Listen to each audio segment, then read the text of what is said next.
जोहार।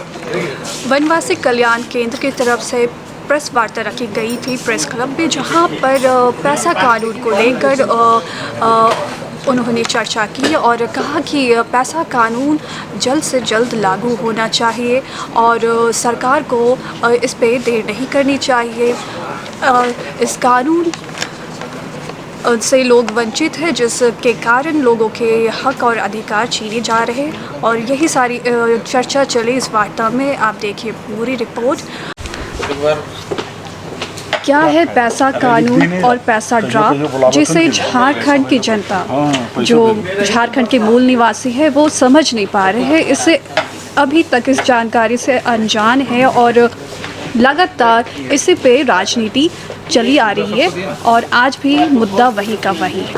क्या कारण है? बात है कि यहाँ के लोगों में जैसा कि अशिक्षा का अभाव है, शिक्षित नहीं होना सबसे बड़ा चीज़ की, जबकि 1996 में ये चीज़ बन चुकी थी।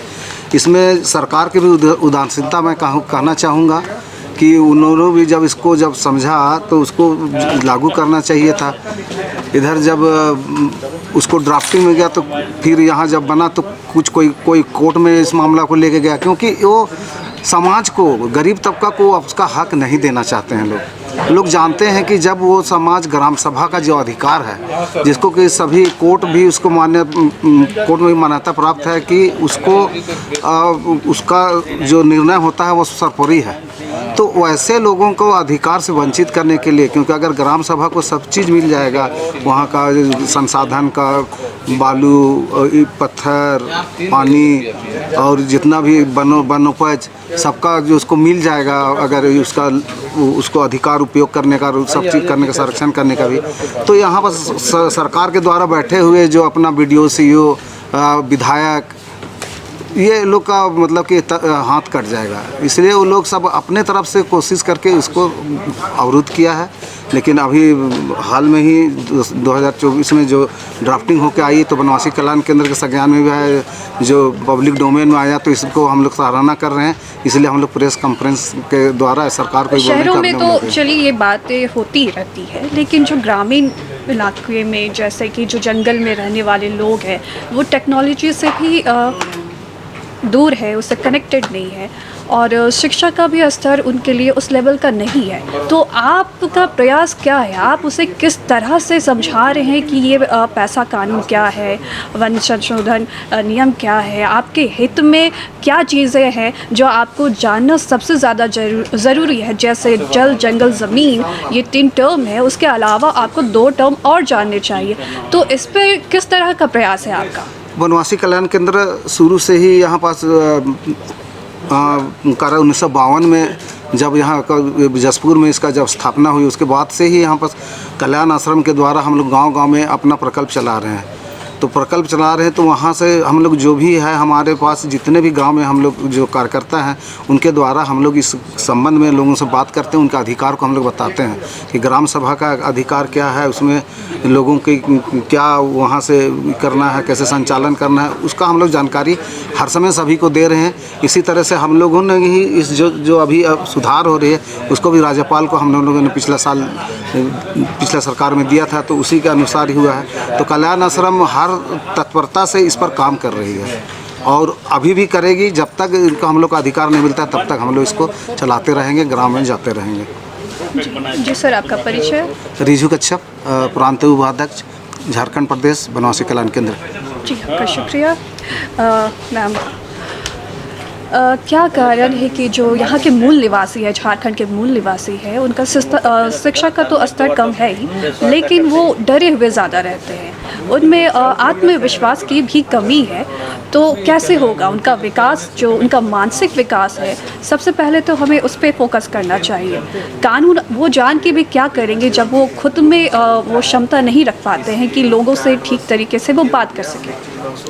उनमें क्षमता है, इतनी क्षमता है कि उसको आंधी की तरह सामने आते हैं, लेकिन उनको जो अधिकार है, पेशा कानून है, वो चीज़ लागू नहीं हुआ है। लागू जैसे ही होता है वैसे उनको वो पावर आ जाएगा, उनके हाथ में पावर आ जाएगा जो पहले था। जो परंपरागत जो नियम है, पढ़ा, मुंडा, पाइका, माझी, ये सब के जो अधिकार था बीच में वो खत्म हो गया था। अंग्रेज ने जो राज्य किया ना, उसमें उसको वो डर समा गया। अब जब हम आज़ादी मिली, उसके बाद उनको पुनः वही परंपरागत नियम को लागू करना है, उसको समझाना है, उसको किस तरह से आगे आना है, ये चीज़ अभी उनमें नहीं आया है। जैसे ही पेश कानून लागू हो जाएगा, वैसे ही उनके हाथ में अधिकार दे दिया जाएगा कि कोई भी वहाँ पर खड़ा होगा तो उस ठेकेदार को सामूहिक मीटिंग करके वहाँ से उसको हटा दिया जाएगा। ये चीज़ उन लोग को मालूम नहीं है। वो सोचती है कि सरकार ने भेज दिया है, लेकिन यहाँ पे तो कुछ मामला उल्टा नज़र आता है, जहाँ जो पीड़ित होता है उसी को पंचायत किनारे कर देती है और वो अकेले कोर्ट कचहरी के चक्कर काट रहे हैं, नहीं लड़ाई अकेले लड़ रहे हैं। हाँ, क्योंकि कुछ मामले तो ऐसे भी आते हैं कि इस तरह की घटनाएं आ रही है। हाँ, क्यों हो रहा है? क्योंकि उनको पेशा कानून मुख्य तरह से समझ में नहीं आया है। तो वनवासी कल्याण केंद्र यही सब कार्य कर रही है, वर्कशॉप लगा करके, गार्जियन मीटिंग बुला करके, जैसे स्कूल हमारा जो 102 चल रहा है तो उसके गार्जियनों को बुला करके हम पेशा कानून समझाते हैं कि इस तरह से है, जो ऐसे पीड़ित हैं उन लोग को साथ दिया जाए। जी मैम, आपका परिचय? हाँ, मेरा नाम डॉक्टर तनुजा कुमारी है। मैं डॉक्टर श्यामा प्रसाद मुखर्जी में सोशियोलॉजी की लेक्चरर हूँ। जी मैम, बहुत बहुत शुक्रिया।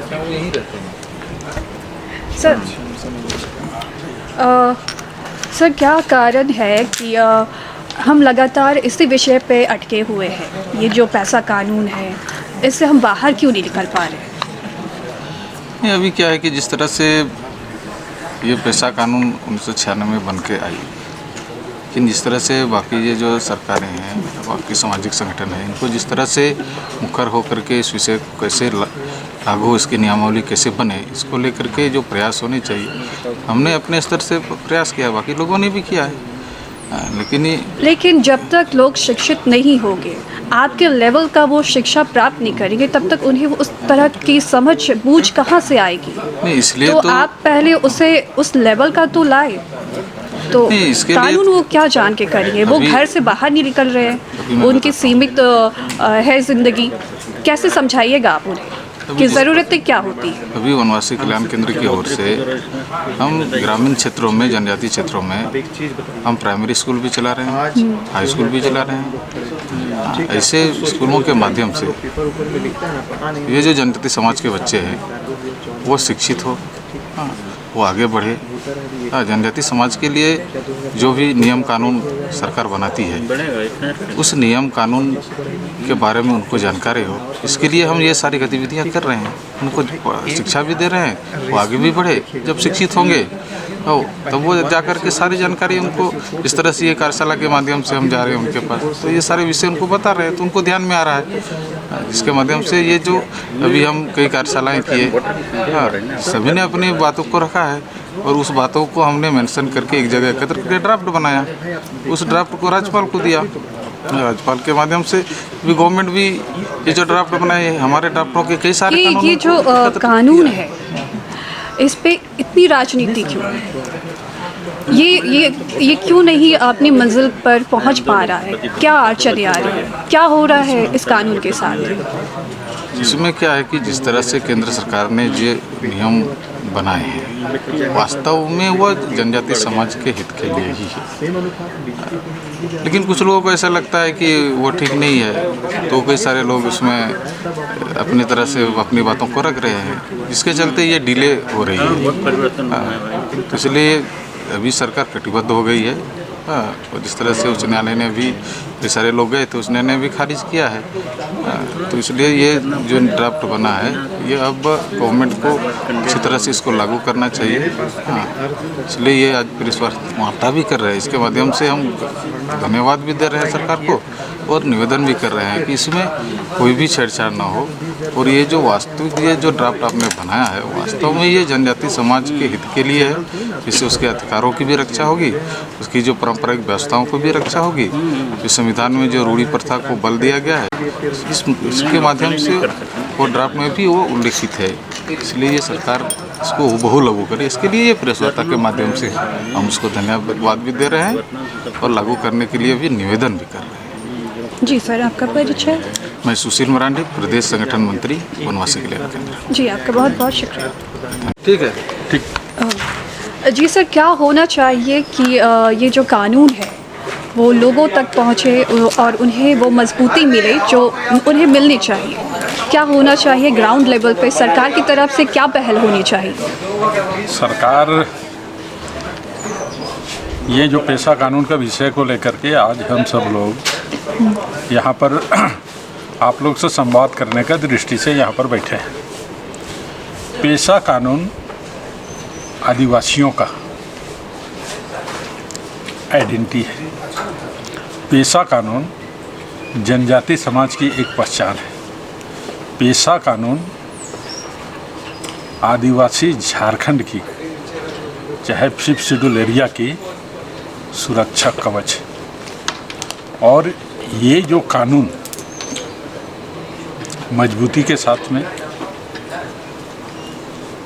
जिस दिन लागू होगा उस दिन उस क्षेत्र में रहने वाले जनजाति समाज के साथ साथ अन्य लोगों का, उनका विकास, उनका कल्याण और उसका दे देंगे नीचे में चौतरफा सर्वांगीण विकास जिसको हम कहते हैं वो उसका स्वर्णिम काल साबित होगा। ये पेशा कानून का अंदर में डीपली अगर जाइएगा तो उसकी धर्म की रक्षा, उसकी संस्कृति की पहचान, उसकी रीति और रिवाज, उसकी सभ्यता, संस्कृति, रूढ़िगत प्रथा और स्वशासन, परंपरागत सामाजिक व्यवस्था, उसका शासन और उसका प्रशासन, जल जंगल जमीन का नियंत्रण है। तो अब इन चीज़ों से जो लोग वंचित हैं उन्हें कैसे पेशा इससे कानून जोड़ा जिस दिन जाएगा? लागू हो जाएगा उस दिन ये जितने हम सारे व्याख्या किए हैं ये सारे उनको संवैधानिक अधिकार के रूप में एक कवच मिलेगा, एक सुरक्षा की एक गारंटी मिलेगी और उस आधार को लेते हुए समाज का व्यवस्था को सुदृढ़ करते हुए आगे बढ़ने का ये काम करेगा। और जो गांव का समाज है, ग्राम प्रधान, पेशा कानून मतलब कि ग्राम जो सभा है उस सभा का, गांव का नियंत्रण खुद अपने हाथ में होगा। तो यहाँ सरकार की तरफ से क्या चूक हो रही है? सरकार इससे पहले हेमंत सोरेन का सरकार से पहले भी था, उससे पहले बहुत सारा इस विषय को साजिश के तहत में, जिसको हम अंतर्राष्ट्रीय साजिश भी कहें, राष्ट्र की साजिश भी कहें, लोगों की जो इसमें एक जानबूझ करके इस विषय को, इस पेशा कानून नियमावली को जनजाति समाज झारखंड प्रदेश में लागू होना नहीं चाहता है। इसके पीछे साफ दिखता है कि जनजाति आर्थिक रूप से, सामाजिक रूप से और सांस्कृतिक रूप से और उसकी धार्मिक दृष्टिकोण से मजबूत ना हो, जिसके चलते उन लोग का दुकानदारी चलते रहे, ये उन लोग का सोच है। जो ये पेशा कानून लागू हो जाएगा तो ये सारी चीज़ बंद होगा और हम लोग सरकार से मांग और डिमांड करते हैं कि ये पेशा कानून को यथाशीघ्र 1996 का जो ड्राफ्टिंग है, गजट है, उस गजट को आधार मानते हुए नियमावली बनाए और नियमावली को झारखंड प्रदेश में लागू किया जाए। हम सरकार से और यहाँ के कैबिनेट से और राज्यपाल महोदय से निवेदन करते हैं कि यथाशीघ्र इसको लागू किया जाए। जी सर, आपका परिचय? संदीप उरांव, जनजाति सुरक्षा बल क्षेत्रीय संयोजक। जी, आपका बहुत बहुत शुक्रिया। आप देख रहे हैं बागी रिफ्लेक्शन। कैमरा पर्सन शेखर के साथ रिपोर्टर एहतेशाम प्रवीण। धन्यवाद।